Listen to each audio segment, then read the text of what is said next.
Hello, friends, and welcome back to r/ProRevenge. Our first story about a security alarm company. Enjoy, my friends.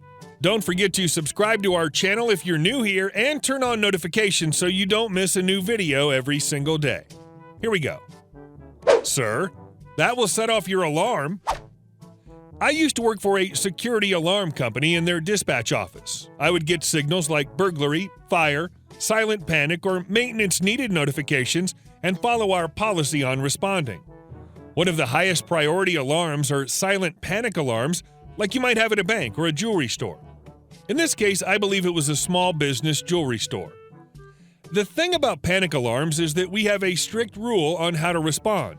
If someone calls, verifies their identity, and gives the cancel code, we can't just cancel our immediate police notification. We don't know if someone is holding a gun to their head or otherwise threatening, and unless an account has a specific instruction to do so, we never call anyone but the police, not even the account owner, until after the police are done. One day, a man calls in because his alarm system won't arm. He's getting a trouble signal, just a low battery, from panic alarm number 2. His system won't arm until that trouble signal is cleared, and we usually suggest people have spare batteries on hand, but it seems he didn't feel that was necessary. I let him know that we can send our on-call person out, or he can try picking up supplies from a battery store, but he just wants to go home. He's getting very frustrated, but there's genuinely nothing I can do from my end to bypass a panic sensor and arm his system like he demands. Eventually he says, "I'll just effing smash it and go home." I try to tell him that'll set off the panic alarm. He uses some loud and unkind language, and then he hangs up. Then, 2 seconds later, panic number 2 is triggered. Per our policy, I call the police, give them the dispatch information, then sit back and feel pleased with myself. It continued to feel great even 5 minutes later when he called back infuriated that the police had shown up to his store for a panic alarm. I explained to him that something set off his panic alarm and we must respond to all of those with the same urgency since we never know what's happening on the other side.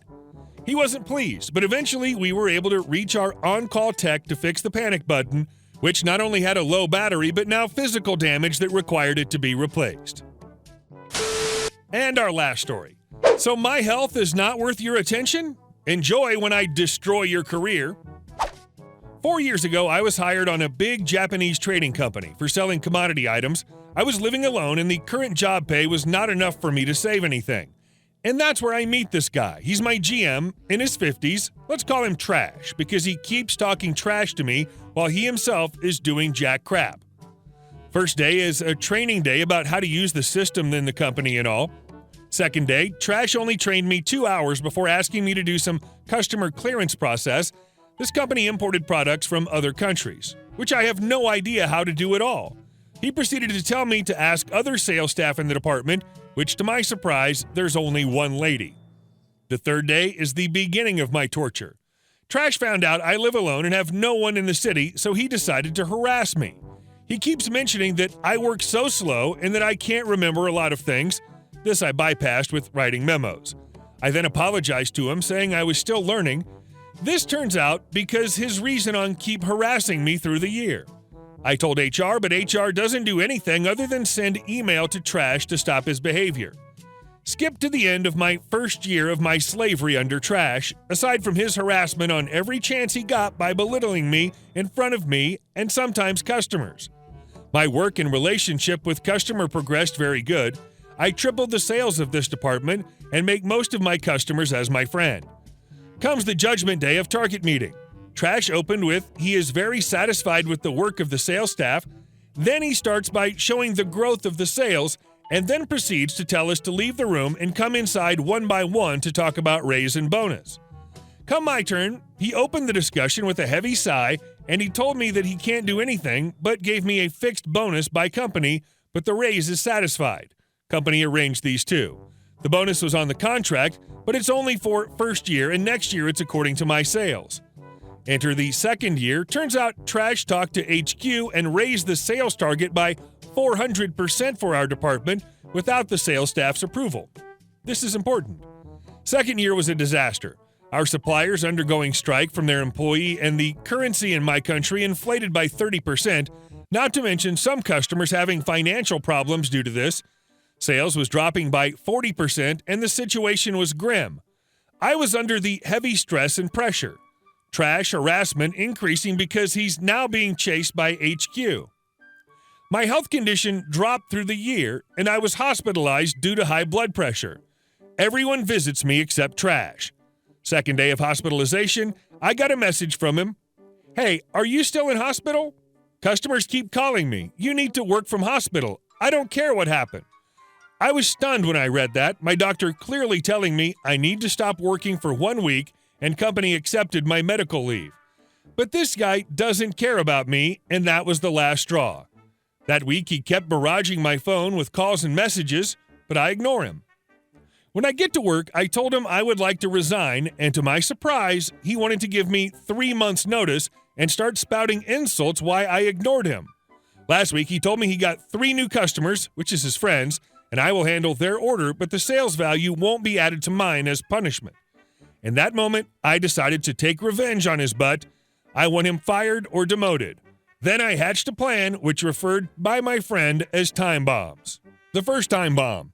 In our company, overdue of payment is a big no-no. The whole management will rain crap on you and your customer if you do, and will rain bigger craps if you do delivery after overdue. Due to the sales drop and his friend's financial problem, Trash sometimes altered the invoice date and do delivery after overdue, not more than 2 days, just to keep sales numbers good. He usually collects the order for 6 months and shove it to me to do everything. For my revenge, I do the first 3 months order as usual, then piled up the other 3 as one order. Trash being Trash never read the sales contract because he expected me to do everything correctly when he signed the contract. My heart was jumping with joy. The sales value stated on the contract was more than $2.4 million. The second time bomb. Aside from giving credit, our company preferred to use LC, letter of credit, which to cash the LC, you need to follow all the clause in it before the expiry date. One of the biggest customer preferred this method too, hassle-free, they said. Trash loved to bypass some of the clause by doing some negotiation with the customer, and usually they agreed. But this time, when making the required documents to cash the LC, I voluntarily made a typo on weight number. The LC will be cashed 1 month after I re-sign value around $1.9 million. The third time bomb. My resignation date was coming fast, and it was 1 month before my resignation. Trash still haven't looked for my replacement. I don't bother to mention this to him either. 3 weeks before I resigned, he's suddenly running to HR and asking that they can do some headhunting for him and come up with result within 3 weeks. HR said it's impossible. 2 weeks before I resigned, he suddenly came to the office with a young lady and announced she's my replacement and she is daughter of his friend. After talking with her, I found out that she is fresh grad of art major while my position asked for minimal 5 years experience in sales. I then have this good idea to turn her to my third bomb. 10 days passed, still no request from Trash for me to train and do handover to this girl. Instead, he keeps bringing her to meet his customers. I heard he advertised her as the perfect sales staff and way better than me and brainwashed her that I am an idiot. I already have my plan for her. FYI, Trash have hardly meet my customers as in his world, not too important, and his customers, most of them have stopped buying from us. 2 days before my resignation, Trash loudly demanded that I have to train her today and she will have all the knowledge I have. I then began constructed the best sales staff he has. First, I told her very basic information of my customer. Thinking I'm an idiot, she decided it's enough information, which if you're in sales, company name and company product is not nearly enough information. Second, I told her about ongoing project and delivery and payment. She nodded and said she know. Third, I told her that she need to calculate price from supplier and cost. We are doing delivery duty paid. Without showing her how to, she nodded and told me it's enough. Later in the day, she told Trash she already had enough information from me and no need to do more training. Trash satisfied with this. And I resigned. The moment I stepped out of the building, I blocked Trash and the girl from all my communication method and wait for the bomb to explode. The second time bomb exploded. 1 month after my resignation, finance department was trying to cash in the LC, but the LC came up with discrepancy. You cannot cash in. Customer rejected the request from Trash to submit acceptance and asked for explanation why he signed all the documents needed back then. documents sent to customer and the bank, and it's already on their system, which it need a lot of permission and explanation why they have to change it. On the other hand, the LC expire tomorrow. According to some witnesses, COO chewed a new one out of trash, and he is relieved from all of his power to sign every document and must be able to work this out. The first bomb exploded. After 3 correct delivery, 2 months after my resignation, the 3 piled up order came at the port. All 600 MT in 24 containers. As my ex-coworker recalls, Trash rushed to the office swearing and keep saying I was incompetent and making such a big mistake. He kept swearing until 30 minutes and then sit down, call his friend, and he was shocked his friend doesn't want to accept the delivery because he has a small warehouse. At my country, you will be charged $200 per day per container if you don't take out your container from the port. I don't know the event after this, but I was told company knew about this. They have to cough up around $30,000 for renting warehouse and everything. The next month, company also found out about he's doing delivery after overdue, risking company around $600,000. COO chewed his butt again and now relieving his power to even order from the supplier. The third bomb exploded.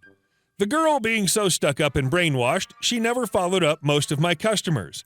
Being fresh grad, she doesn't know what his sales work is. 3 months, she is still enjoying my ongoing project and sales. Then it stopped. It just stopped. COO called Trash, asking why there's only 5% of sales after 3 months. Trash, confused, and bring the girl to COO. The girl told COO that she was doing her work properly. Then they found out about her not doing any order collecting. By this time, all my former customers called me and asked why there's no call from my company and the new sales staff doesn't respond. I then proceed to give them direct line to their respective product suppliers. Trash and the new girl going around asking to meet my customers, which is declined by them. Suppliers doesn't want to help them either. 1 year after my resignation, my former coworker called me, informing me that Trash is demoted to staff and now being sent to Pakistan's branch to train. I then asked what happened. Turns out the sales never recover. He was demoted because sales dropped to 10% from when at the end of my first year. The new girl got transferred to other department involving arts. Hey guys, thank you all for watching the video, and I'll see you in the next one.